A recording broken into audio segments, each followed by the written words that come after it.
And this was how they were going to get to and from the moon. And they weren't going to hand fly the spacecraft.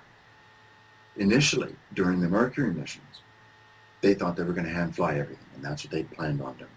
And they insisted that this is what they were going to do. They were pilots first. They were going to hand fly everything. This is what they were going to do. We are hotshots.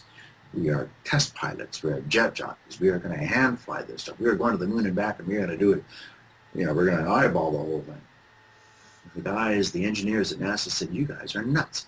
You're going to miss the moon by a long shot. You're just not going to make it home.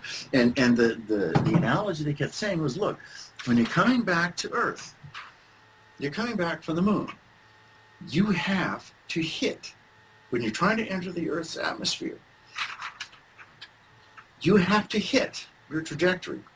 And your trajectory to enter the Earth's atmosphere is this precise. You have a trajectory that has to be as thin as a piece of paper. If you're wrong, you bounce off the Earth's atmosphere.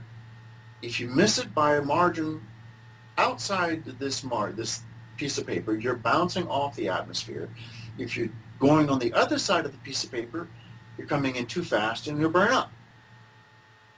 You need the computer to figure this out and control it, because we cannot rely on your hands and your eyes to make this calculation, because you're going to miss it. And you'll skip off or you'll burn up on the way in. It's a matter of computer control. It's got nothing to do with your piloting abilities. And it took them forever to recognize and concede that getting to and from the moon had nothing to do with piloting abilities. It had to do with figuring out that this was done by computers, and they had to learn how to interact with the computer